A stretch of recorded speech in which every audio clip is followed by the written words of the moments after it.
peut acclamer la parole et on s'assoit. Merci, groupe de louanges. Alors,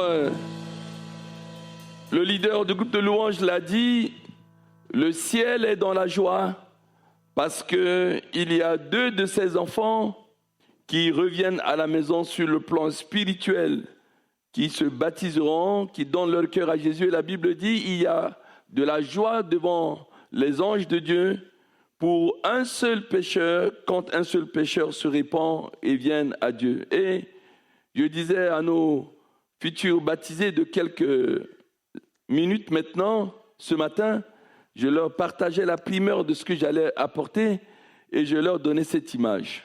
Vous voyez, l'entrée principale de notre église, c'est là, à gauche. Nous tous qui sommes ici, nous y sommes rentrés. Nous sommes rentrés par là. Et ce matin, regardez, vous voyez, c'était l'image de Dieu qui était là, c'est le Père, le Père créateur qui était là. Et je vous assure, chacun qui venait, qu'est-ce qu'il faisait? Il court et s'il voit par exemple Lucien qui est dans les premiers à venir, il est toujours là le premier, eh bien Lucien, lève-toi avec ta belle cravate. Monsieur Lucien Cadet, dès qu'il t'a vu ce matin, le premier à venir avant que tu ouvres la porte, qu'est-ce qu'il a fait? Eh bien il a couru devant toi, n'est-ce pas? Il t'a pris une étreinte et qu'est-ce qu'il a fait Dieu? Eh bien, il t'a embrassé. Et quand il t'a embrassé, il t'a fait entrer ici et il a dit à ceux qui étaient là, les anges qui étaient là, de te donner un nouvel habit. Et ensuite, il a pris un anneau, une bague, et bien, il a mis dans ton doigt. Et ton soulier, il est diabo, mais il t'a donné un nouveau soulier. N'est-ce pas? Tu peux t'asseoir. Et regardez, là, il a un nouvel habit, un nouvel anneau et un nouveau soulier. Je vous assure, gardez cette image. C'est l'image, le cadeau que Dieu fait à tout un chacun qui est venu ce matin s'asseoir. Je vais vous partager 2 histoires seulement avant de baptiser donc mes enfants là dans la foi. C'est 2 histoires d'amour. Et la première histoire d'amour entre un père et son fils, dimanche dernier, on y était encore. Le pasteur qui est passé nous a parlé de la relation entre un père et le fils, entre un fils et son père. Et on va continuer dans cette onction. Et Jésus, pour montrer l'amour d'un père envers son fils, il a donné une image qui nous a marqués. Et on ne va pas tout le lire. Parce que là, on a commencé par le verset 22. Mais chez vous, ce soir, et si vous n'avez pas de Bible, avant de sortir, on vous en donne une. Et ce soir, vous allez lire du verset 1 au verset 21 de Luc 15. Vous allez voir que c'est l'histoire d'un monsieur qui a 2 enfants, 2 garçons, et on ne sait pas ce qui a pris le garçon, cadet. Il dit à son père, alors que le père n'est pas mort, il dit à son père, tiens, mais on n'est que 2, donc nous sommes tes héritiers. Donne-moi la part de mon héritage qui me revient. Vous allez le lire ce soir. Et le père, au lieu de s'énerver même et de dire, mais dis donc, tu me souhaites la mort ou quoi? Attends, mon fils cadet, que je meure comme... Non, il dit rien. C'est vraiment un mec bien. Et qu'est-ce qu'il fait? Il appelle son notaire, il fait la part des choses, il dit, voilà la part qui te revient.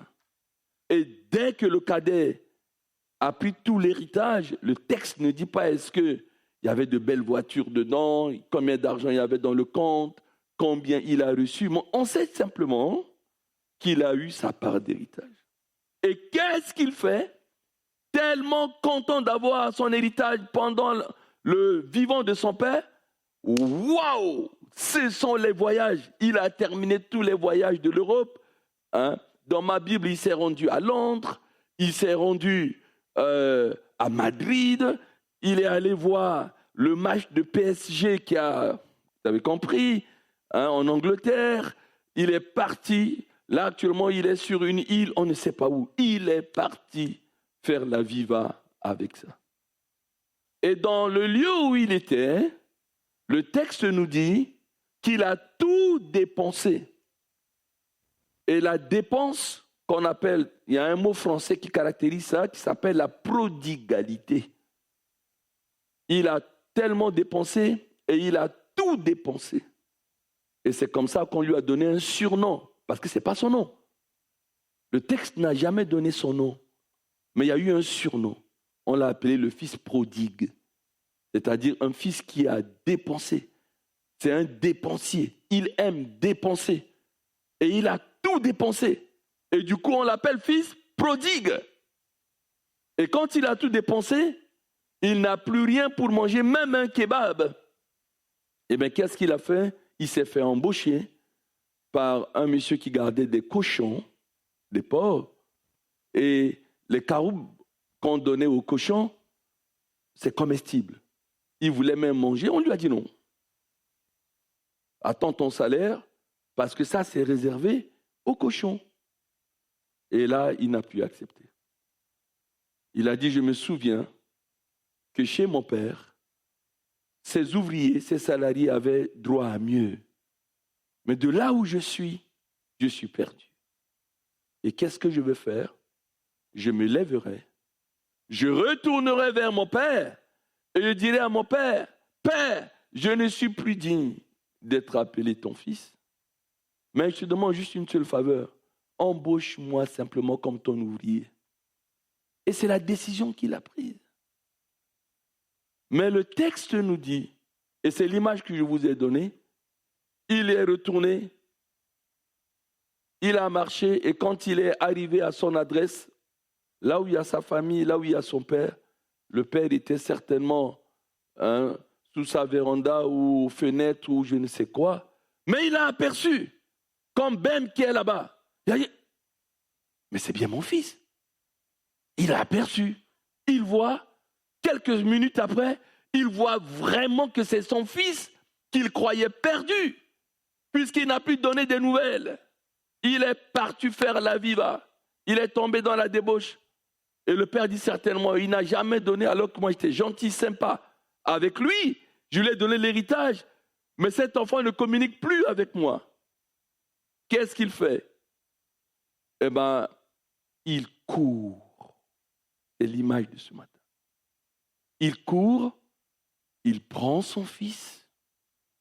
Ça paye une étreinte, il le serre, il l'embrasse. Il est tellement content. Voilà comment Jésus explique cet amour d'un père. Et je voudrais que nous réfléchissions avant de voir la deuxième histoire sur ces trois choses. Pourquoi il a dit très vite donner un habit? Pourquoi il a dit très vite donner un anneau? Pourquoi il a dit très vite donner un soulier? Pourquoi? C'est juste ça. Mais parce que vous savez, il a mené une telle vie de débauche que, au moment où il a couru, et il l'a serré dans ses bras, avec une telle vie de débauche, monsieur ne s'est pas certainement lavé depuis des jours, la sueur de la marche, du voyage, etc. Il avait une odeur insoutenable, il avait une odeur nauséabonde, et l'habit qu'il portait, le texte dit qu'il n'a plus un sou. C'est qu'il ne s'est pas changé.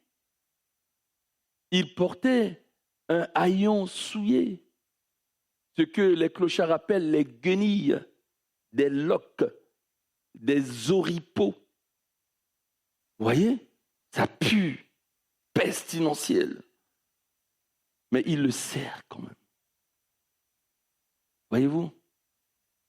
Et Dieu, la puissance de l'amour dépasse les odeurs, dépasse ton habit.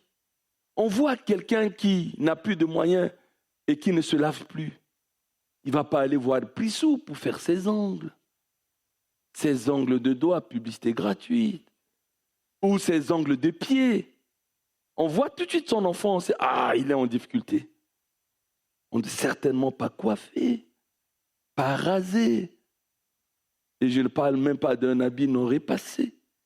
On le voit tout de suite. Vous savez, quand on vous observe, tang, on voit tout de suite si vous négligez, vous êtes dans quel état, on voit votre situation. Un coup d'œil, boum, on voit votre situation. Attention, hein? Take pay attention. Fais attention à ce que tu es. Attention. J'aime bien cette expression. Quand on écrit le writing en anglais, on fait à la fin take. Fais toujours attention à toi. On te voit, on sent tout de suite. Puis on peut voir aussi, oh tiens, tu es bien coiffé. Ton habit est harmonieux. Tiens, tu vas où? Tu vas quelque part, tu as un rencard, tu as un rendez-vous. Voyez-vous? Moi, je souhaitais que la modératrice me désigne ce matin et dire, pasteur, dis-moi qui est Jésus. Et puis ça a raté, il ne m'a pas désigné. Sinon, j'allais dire, qui est-il pour moi? J'ai dit, il est mon couturier. Parce que, voilà, quand on prêche, on a le tract, donc je cherchais, dit, lui, il est mon couturier. Parce que, voyez-vous, on retourne dans Genèse, lorsque l'homme, Adam et Ève ont péché, Dieu ne leur a pas dit, vous avez péché, terminé, je vous donne un coup de maïguéri, vous partez du jardin, vous allez mourir maintenant, tant pis pour vous, vous m'avez désobéi. Non! C'est pourquoi nous prions que chaque frère, chaque sœur qui est marié puisse avoir un enfant. Parce que lorsque vous avez un enfant, vous allez comprendre beaucoup de choses. L'enfant, il est têtu, il est capricieux, il va casser un verre, il va même vous verser du lait sur vous. Vous lui préparez des pâtes, non.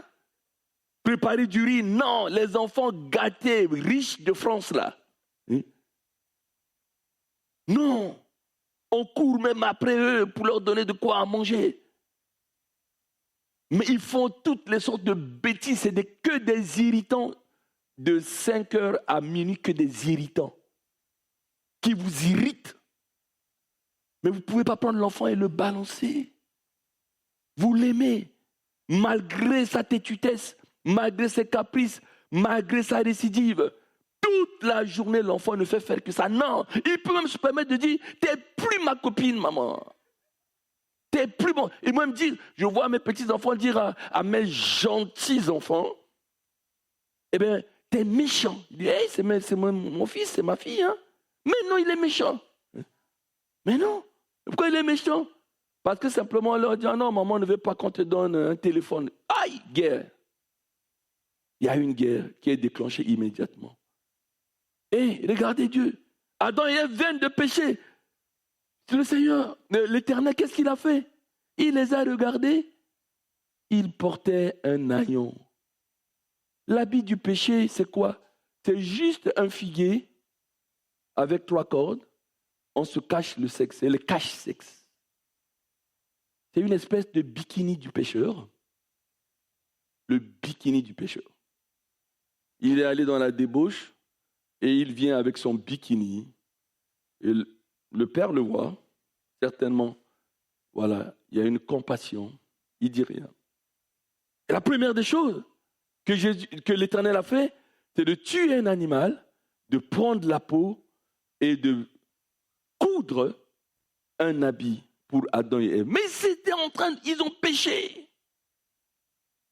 Et c'est lors de la constatation du péché qu'il va se transformer en couturier.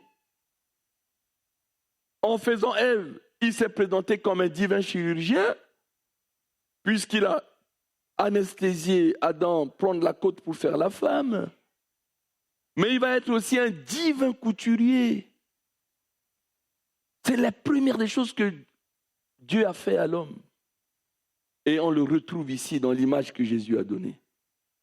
Fils prodigue, changez-lui un habit. C'est important, l'habit du salut. Hein? Celui qui vaincra sera vêtu de blanc, son nom restera dans le livre de vie. C'est un chant. C'est pourquoi on est en blanc. Le salut. Le pasteur, il va mettre son eau blanche. Parce qu'on met un habit, je le croyais mort, il est passé de la mort à la vie. C'est le salut. Voilà. Pourquoi il va mettre un anneau? Il va mettre un anneau, pourquoi? Genèse 41, 42. Mais pour dire, mon fils, il y aura toujours une alliance entre toi et moi. Je ne te renie pas. Malgré tes péchés, malgré tes caprices, malgré ta rébellion. Attention. Hein. Et on voit que l'anneau est non seulement l'alliance, la filiation, mais ça représente également l'autorité. L'autorité sur le péché. L'autorité sur les difficultés de la vie. Parce que le texte dit que l'esclave Joseph, qu'on a accusé, qu'on a mis en prison, lorsqu'il a interprété le rêve et que Pharaon lui a fait appel, le texte dit que Pharaon ôta son anneau de la main et l'a mis dans la main de Joseph. Il le revêtit également d'habits de fin lin et mit un collier d'or à son cou. Il dit, tu vas avoir la gouvernance de tout l'Égypte. Au-dessus de toi, il n'y a que moi, puisque j'ai la royauté. Mais après le Pharaon, c'est Joseph. C'est le premier ministre. C'est lui qui gouverna tout l'Égypte. Et lorsque son fils était dans la débauche, le fils a perdu l'autorité.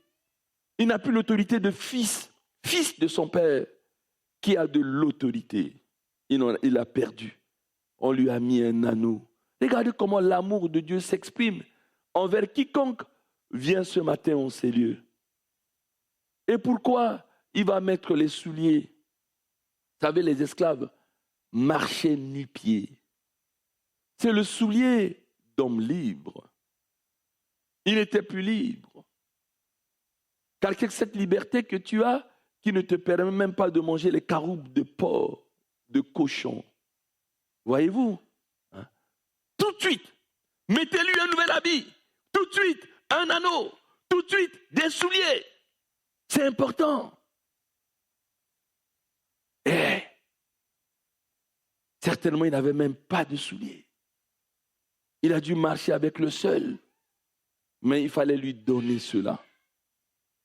Mon frère, ma soeur, ce matin, tu es venu ici pour recevoir une révélation. C'est la révélation de l'amour pour toi. Tu n'existes pas au hasard. Pour venir sur cette terre, Dieu t'a forgé. Il t'a tissé dans un lieu secret. Avant de te mettre dans le ventre d'une femme pour que tu existes, peut-être que tu ne connais pas ton père. Ou même celui qu'on te présente comme ton père ne l'est pas. On est dans le monde des hommes. Mais ton père, ton vrai père, celui qui, tu ne peux pas remettre la paternité, c'est Dieu. Celui qui t'a créé, celui qui t'a fait, tu ne peux pas douter de son amour. Quand tu prends la décision, il n'y a point un péché qui peut t'empêcher de venir dans la maison de Dieu. Et pourquoi je reste encore là avant d'aller aux deuxième histoire? Il fallait se dépêcher qu'il chante parce que tant qu'il garde ses guenilles, tant qu'il garde cela, ses oripeaux, ses loques sur lui, ça va lui rappeler la vie d'où il vient, sa vie de débauche. Tu es maintenant dans la maison du Père. Ah! Tu retrouves l'autorité de fils. Regarde l'avenir qu'il va préparer pour toi. Un avenir de paix, de bonheur. Tu ne peux pas être dans la maison de Dieu et puis vivre comme si tu étais encore dans ta vie de débauche. Non. Marche dignement, avec un soulier, avec un anneau à ton doigt pour marquer que tu es libre et tu es fils de ton Père. C'est cela. Le message de ce matin, il n'y a pas un autre message. Hein. Peut-être, avant d'aller à la deuxième histoire, beaucoup le savent, car j'ai l'habitude de le répéter quand le Saint-Esprit me le demande de le faire. Parle de ce papa qui en a marre que sa fille soit une mytho. Elle ment. C'est une fille qui n'arrêtait pas de mentir.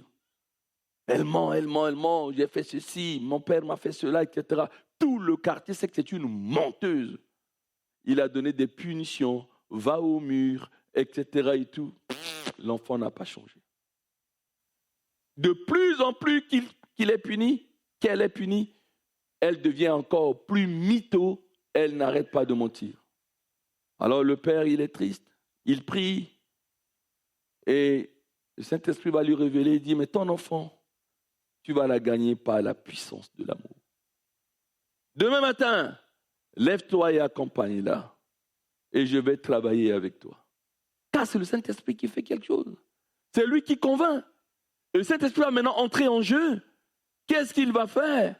Comme je le disais à une de mes filles cette semaine, qui me disait, voilà, les difficultés que j'ai avec, voilà, appelant un mari ou un fiancé ou je ne sais pas quoi. Il dit, mais tu vas le gagner que par amour. Tu es un enfant de Dieu. Quel est autre outil que tu as que d'utiliser les fruits de l'amour, la joie, la paix? C'est avec ça qu'on gagne quelqu'un. Pas avec des raisonnements, etc. et tout, des discussions à non plus finir. Tu as un mari, tu as un fiancé, quelle que soit la crasse qu'il peut faire, tu le regardes comme ça dans les yeux, et bien tu lui dis, comment va ta journée?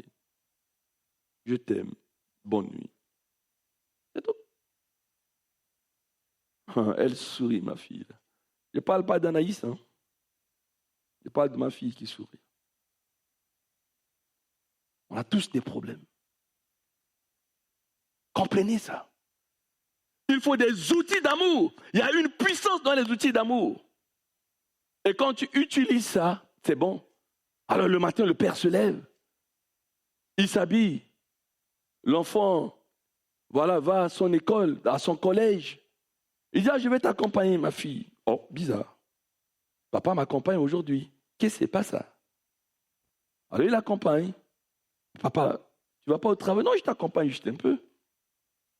Et à quelques mètres de son collège, il s'arrête, il dit, ma fille, mais je voulais simplement te dire que je t'aime. Mais ton mensonge a pollué tout le quartier. J'ai honte maintenant de mon image. C'est encore certainement dans la journée, quelqu'un va me dire, ta fille a raconté encore une mytho. Mais je voulais te dire que je t'aime. Mais ça me fait tellement mal, mais je t'aime, ma fille. Et pendant qu'il est en train de pleurer, tout de suite, il y a un attroupement. Quel attroupement? Parce que les collègues passent, oh tiens, mais appelons la Valérie, par exemple. Bah tiens, mais Valérie est avec son père. Et le père pleure. Chut, il y a Valérie. Son père est en train de pleurer. Mais qu'est-ce qui se passe? Il y a une collègue, 2 collègues, 3 collègues, 4 collègues, 5 collègues, le cercle est fait. Ils les ont entourés, regarde. Et Valérie perdue. Il dit, belle journée, belle journée. Et Valérie passe, le père retourne, essuie ses larmes, il pleure. Elle retourne insoutenable de regarder le père. Elle arrive dans la classe, mais vous avez reçu un deuil, mais pourquoi ton père pleure? Pourquoi ton père pleure? Et moi, mon père, je ne l'ai jamais vu pleurer. Un père, ça gronde, ça ne pleure pas. C'est l'autorité de la famille. Mais pourquoi elle a pleuré? Non, laissez-moi. Parce qu'elle avait honte de dire qu'elle mentait. Elle a tellement menti même dans la classe. Eh bien, lorsque la maîtresse ou le prof est venu, elle ne pouvait pas soutenir. Elle a dit, je ne vais pas bien, je rentre. Elle est rentrée à la maison. Elle trouve maman. Elle a dit, maman, ah, l'école est terminée? Non, je suis rentrée. Pourquoi? Je ne pouvais pas. Mais qu'est-ce qu'il y a, ma fille? Avec papa. Qu'est-ce qu'il y a avec papa? Mais il a fait quelque chose. Qu'est-ce qu'il a fait? Mais il m'a accompagné ce matin. Je n'ai jamais vu papa comme ça. Il était triste, papa. Papa a beaucoup pleuré, maman. Je ne l'ai jamais vu comme ça. Papa, il était triste. Il était vraiment triste. Et il y avait un attroupement autour de moi. Mais qu'est-ce qu'il y a, papa? Mais parce qu'il disait que mon mensonge, ma mytho lui faisait tellement mal. Mais je ne savais pas que ça faisait autant de mal à papa. Et je l'attends qu'il revienne aujourd'hui. Je vais lui dire, j'ai changé. Moi, je connais papa, il était fort. Il ne m'aimait même pas. Mais là, j'ai reçu la révélation de l'amour du Père. Bien-aimé, quel que soit ton péché, on va aller au deuxième histoire et la dernière. Jean 11, verset 32. Version parole vivante là-haut. Version parole vivante, s'il vous plaît. Jean 11, verset 32. Dans la version parole vivante qui parle un français courant, on va lire quelque chose. Hein? Il est dit qu'il y avait un nommé Lazare qui est mort, qu'on n'ait pas sa vie. On sait que Jésus fréquentait cette famille, mais il est mort et 4 jours, il est même enterré. Il est dit que Jésus débarque 4 jours après et une de ses sœurs, Marie, parvint à l'endroit où était Jésus. La grande sœur était déjà venue voir Jésus. Dès qu'elle le vit, elle se jeta à ses pieds et dit, Seigneur, si tu avais été ici, mon frère ne serait pas mort. Nous continuons. Quand Jésus la vit pleurer, comme la fille là, a vu pleurer son père, mais quand Jésus la vit pleurer, ainsi que ceux qui étaient venus avec elle, parce qu'à la place montueuse, quand elle s'est levée, Marthe a dit, le Seigneur est là. Et je dis, oh là, qu'est-ce qui se passe? Ceux qui venaient l'assister l'ont accompagné et ils l'ont entouré. Ils sont rencontrés des années avec Jésus. Et quand ceux qui étaient venus avec elle se mettaient également à pleurer, Marie pleure, ceux qui l'ont entouré pleurent, ça dit ses amis pleurent. Il fut profondément bouleversé en son fort intérieur, nous dit la version parole vivante. Et ne peut dominer son émotion. Tu n'existes pas au hasard. Ce matin, tu es venu pour avoir cette révélation que Dieu, il n'est pas là avec un bâton. Tu obéis à Dieu, il te donne une carotte. Tu n'obéis pas à Dieu, vram, il te chicote. Non, c'est une fausse théologie. La théologie, la vraie, la profonde, l'authentique, c'est celui que Jésus, par le Fils prodigue, a donné cette image et va le donner encore ici. C'est une relation d'amour. Il n'y a pas un autre type de relation que de relation d'amour. Ce n'est pas nous qui avons demandé à Dieu de nous faire. Quand vous êtes enfant de votre père, actuellement, hein, les parents, ils ne te demandent même pas, ils ne demandent pas aux enfants, veux-tu venir à la vie? Non. Ils prient, ils veulent avoir un enfant, un point trait. Et là, l'amour que papa et maman ont pour un enfant vont faire qu'ils vont même changer d'appartement. Ils vont même trouver une chambre. Ils vont commencer à embellir, à faire ceci, etc. et tout. Ils vont vivre en pensant à la venue de l'enfant. N'est-ce pas ça? N'est-ce pas ça? Ils ont un titre. Ah, c'est ça, hein?